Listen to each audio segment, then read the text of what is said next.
Hey, so here we make a cloth diaper out of an old 100% cotton t-shirt. Let's see what all is required for that. So for outer lining, I'm using an old t-shirt which is 100% cotton. For inner lining, I'm using 100% organic cotton undyed. You'll need a pattern of cloth diaper for which I'm using Arfys. I will link them in description. You can trace your any old diaper as well. For snapping tools and snaps, I got mine from Bambino. I'll link them too. 1/4 inch elastic, and lastly you would need scissors, marking pen, pins, safety pin and some weights. So place your t-shirt and remove any folds. Place your pattern on it and place some weights to hold the pattern in place. Once you have traced the pattern, cut it out leaving some seam allowance. I left around 1/4 inch as my pattern did not account for any. So after cutting out the pattern, I will put the snapping positions. It's better to mark them when you are tracing the pattern itself so that your pattern and the fabric doesn't move. It will be more accurate. Next, after this, I will put the snaps. I missed to record that, so I will link a small clip for the same in the description. Next, I trace the prepped outer layer on the inner fabric. Since my outer layer has uneven seam allowance, I trace the pattern again on the inner fabric. For inner fabric, I'm using 100% organic cotton fabric. I usually prefer undyed fabric next to baby's bum. You can use any white fabric that you have lying around, or you can buy an organic insert available online. Now once cut, I align both the top and the bottom layer face to face. You can pin them to hold it in place, and now we'll start stitching them from one end of the top of the diaper, which goes to the tummy, to the other end, leaving a hole in the middle. The hole will be used to turn the diaper inside out. So this is the hole. This is the hole that will be used to turn the diaper inside out.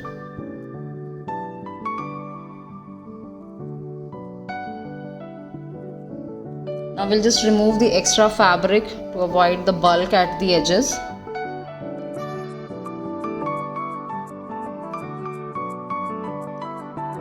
Once you're done cutting the extra fabric, you can turn the diaper inside out. Now I will go ahead and mark my elastic casings. Since I'm not a sewing expert, it really helps me to draw the casing to know where my stitches are falling so that I'm not very off from the edge. If you are confident with sewing, you really don't need to do this. And here my leg casings are around 10 inches, and I'm taking around 4-inch elastic for that. 0.5 inch elastic I'm leaving at the end for sewing. So here you see me measuring my elastics. For the back, I actually don't measure the elastics. You can do that, but you can just go by the feel of it too. It's not really necessary to measure it. Like when I convert my pre-folds into fitteds, I don't even put back elastics and they just work fine. So once the leg casings are done, you can go ahead and feed the elastics in.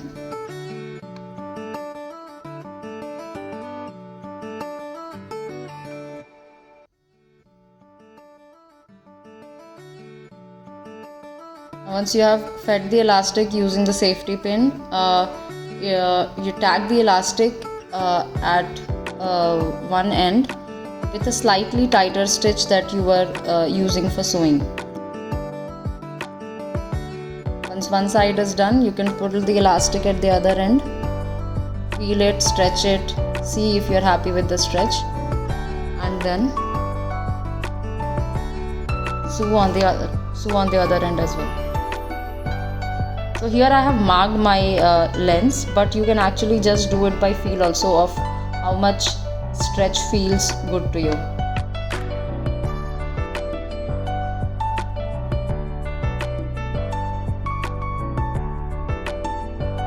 Now for the other leg casing, actually you can just measure whether you have put the elastics accurately by measuring the relaxed lengths of both the sides. If the relaxed lengths are matching, then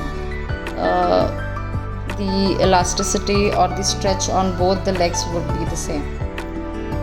That is also one way to check whether things have gone right. So here you would see me do that multiple times, because many times what happens, you pull the elastic to sew and then while sewing it slips. So this would be a good check to ensure you have done it right, or otherwise you can correct it. Now I'm putting the back elastic. Here I really fell short of the elastic, so I had a very small length left. So what I did was I put safety pins at both the ends.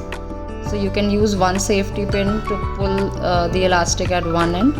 Once you have done tacking the first end, then you can pull the elastic at other end using the other safety pin.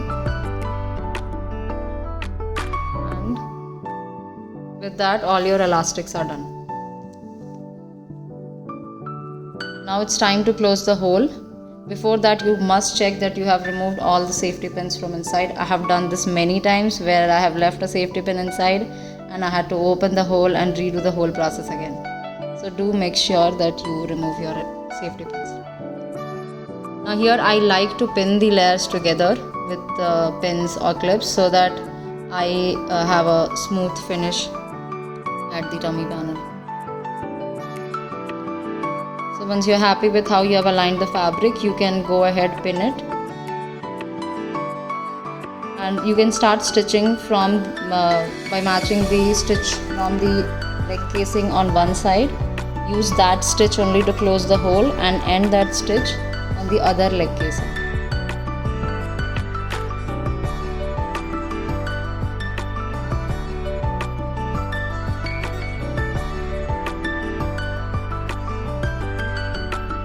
You can just use your foot as a guide to ensure that you are very close to the edge. Now with this, our diaper is ready, and just putting the snaps in the end.